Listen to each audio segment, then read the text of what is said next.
क्या आपने कभी सोचा है कि मौत असल में क्या है? क्या यह सच में अंत है या बस एक नया दरवाजा, एक नई शुरुआत? हम जिंदगी भर जीने की कला सीखते रहते हैं, लेकिन मौत, जिसे हर कोई भुगतता है, उसकी समझ से हम सबसे ज्यादा भागते हैं। ओशो कहते हैं कि मृत्यु कोई डरने वाली चीज नहीं, बल्कि जीवन की सबसे सुंदर घटना है, जहां शरीर रुकता है पर चेतना अपनी यात्रा आगे बढ़ाती है। आज के इस वीडियो में हम उस रहस्य पर बात करेंगे जिसे समझ लेने के बाद जीवन की पूरी दिशा बदल जाती है। मौत के बाद क्या होता है, ओशो की दृष्टि। तैयार हो जाइए एक ऐसी यात्रा के लिए जो आपके भीतर शांति, जागरूकता और समझ की एक नई रोशनी जगाने वाली है। मृत्यु, एक ऐसा शब्द जिसे सुनते ही दिल की धड़कन तेज हो जाती है। हम में से हर कोई इससे डरता है, इससे बचना चाहता है, लेकिन ओशो कहते हैं कि मृत्यु वही नहीं है जो हमें बचपन से बताया गया है। यह कोई अंत नहीं, बल्कि एक दरवाजा है, एक संक्रमण, एक परिवर्तन, एक गहरा मौन। ओशो बताते हैं कि मनुष्य मृत्यु से इसलिए डरता है क्योंकि वह जीवन को कभी पूरी तरह जी ही नहीं पाया। जो व्यक्ति जीवन को अधूरापन के साथ जीता है, उसे मृत्यु एक छीनने वाली प्रक्रिया दिखाई देती है। लेकिन जो व्यक्ति जागरूकता, प्रेम और उपस्थिति में जीता है, उसके लिए मृत्यु अंतिम मुक्ति बन जाती है। ओशो कहते हैं कि मृत्यु कोई शत्रु नहीं, बल्कि जीवन की सबसे सुंदर घटना है, क्योंकि यह अहंकार की पकड़ को तोड़ देती है और आत्मा को उसके वास्तविक स्वरूप में लौटा देती है। ओशो बताते हैं कि शरीर मर जाता है, मन कुछ समय तक बना रह सकता है, लेकिन चेतना, आत्मा कभी नहीं मरती। मृत्यु के क्षण में केवल बाहरी आवरण गिरता है।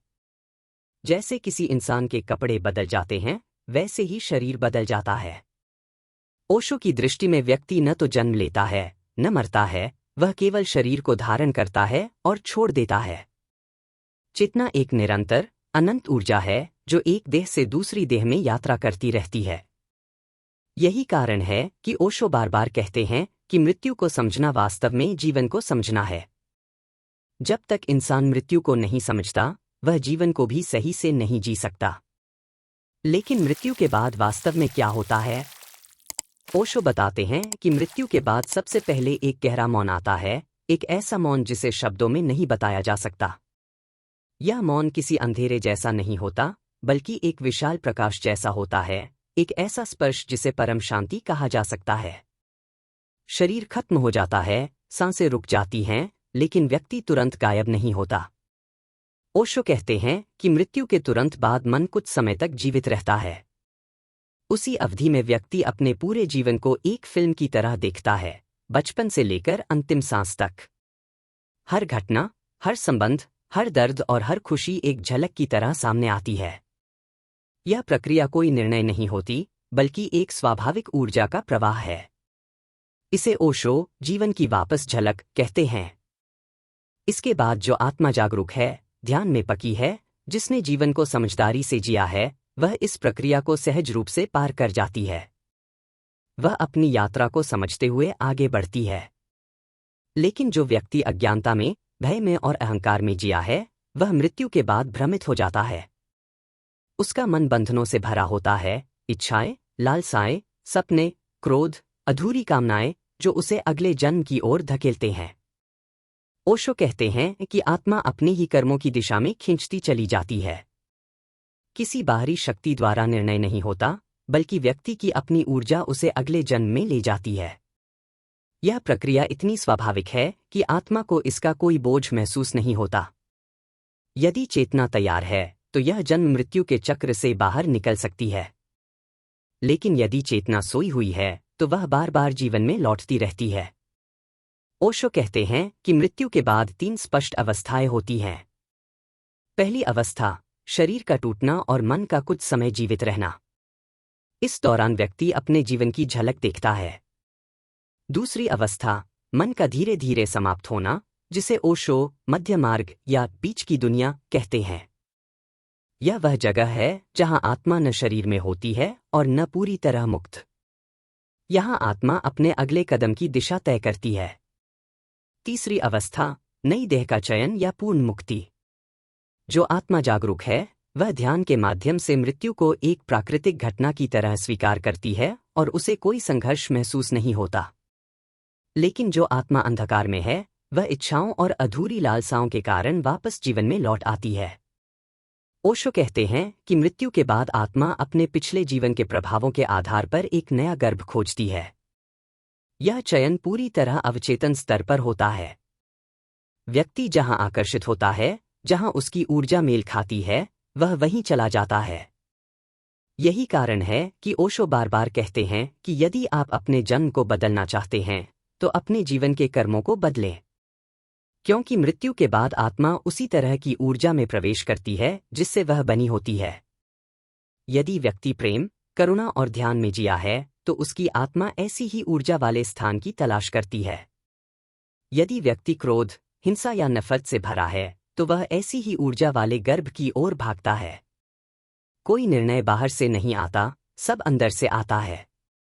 अब सवाल यह उठता है कि मुक्ति क्या है? ओशो कहते हैं कि मुक्ति जन्म मृत्यु के चक्र से बाहर निकलने का नाम है। यह तभी संभव है जब व्यक्ति जीवन में पूरी जागरूकता के साथ जिए, हर क्षण को सचेत रूप से देखे, अपनी इच्छाओं, डर और अहंकार को पहचानकर उनसे मुक्त हो। जब व्यक्ति ध्यान में गहराई से उतर जाता है, तब मृत्यु उसके लिए डर नहीं रहती। ऐसा व्यक्ति मरते समय भी मुस्कुराता है। उसका अंत एक खिलने जैसा होता है, किसी सुगंध की तरह। वह जानता है कि वह कहीं जा नहीं रहा, केवल रूप बदल रहा है। ऐसे व्यक्ति के लिए मृत्यु भी एक उत्सव बन जाती है।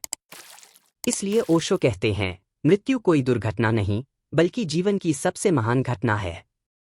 मृत्यु के बारे में सबसे सुंदर बात जो ओशो कहते हैं, वह यह है कि मृत्यु भय केवल मन का भ्रम है। मन जानता है कि वह मर जाएगा, इसलिए वह कांपता है। लेकिन आत्मा को मृत्यु का कोई भय नहीं, क्योंकि वह कभी मरती ही नहीं। आत्मा हमेशा से है और हमेशा रहेगी। जब कोई ध्यान में उतरता है, जब वह अपने भीतर की चेतना को महसूस करता है, तो उसे इस सत्य का अनुभव होने लगता है। तब वह समझ जाता है, मैं शरीर नहीं हूं, मैं मन नहीं हूं, मैं शुद्ध चेतना हूं। इसी समझ के साथ मृत्यु गायब हो जाती है। तब व्यक्ति जानता है कि मृत्यु केवल एक दरवाजा है, एक ब्रिज है, एक परिवर्तन है। यह अंत नहीं, बल्कि शुरुआत है। ओशो कहते हैं कि यदि आप मृत्यु के बाद क्या होगा यह जानना चाहते हैं, तो पहले जानें कि अभी क्या हो रहा है। क्योंकि मृत्यु के बाद वही जारी रहता है जो जीवन में चल रहा है, बस शरीर नहीं रहता। यदि अभी आपका जीवन भय, तनाव, भ्रम और दुख से भरा है, तो मृत्यु के बाद भी यात्रा वैसी ही होगी। और यदि अभी आपका जीवन ध्यान, प्रेम, संतुलन और जागरूकता से भरा है, तो मृत्यु के बाद भी वही प्रवाह मिलेगा। इसलिए ओशो की पूरी शिक्षा का सार यही है, मृत्यु को मत बदलो, जीवन को बदलो। यदि जीवन सुंदर है, तो मृत्यु भी सुंदर होगी। यदि जीवन में प्रकाश है, तो मृत्यु भी प्रकाश की ओर ले जाएगी। इसलिए मृत्यु को समझने का एकमात्र तरीका है जीवन को गहराई से जीना। हर दिन को ऐसे जियो जैसे यह आखिरी दिन हो। हर पल में जागो, हर सांस में उपस्थिति लाओ। जब जीवन ध्यान में हो जाता है, तब मृत्यु भी ध्यान में हो जाती है। और जब मृत्यु ध्यान में होती है, तब आत्मा मुक्त हो जाती है। यही ओशो का संदेश है, जीवन और मृत्यु दो अलग चीजें नहीं, बल्कि एक ही ऊर्जा के दो रूप हैं। जो व्यक्ति इस ऊर्जा को समझ लेता है, वह अमरता को छू लेता है। मृत्यु कोई अंधेरा कमरा नहीं। यह वह द्वार है जिससे होकर चेतना एक और विशाल आकाश में प्रवेश करती है। जिसने जीवन को जागरूकता के साथ जिया है, उसके लिए मृत्यु भी उत्सव बन जाती है। ओशो कहते हैं, जो मृत्यु को समझ लेता है, वह जीवन को पहली बार जीना शुरू करता है। यदि इस वीडियो ने आपके भीतर थोड़ी भी रोशनी जगाई है, तो इसे दूसरों तक जरूर पहुंचाएं।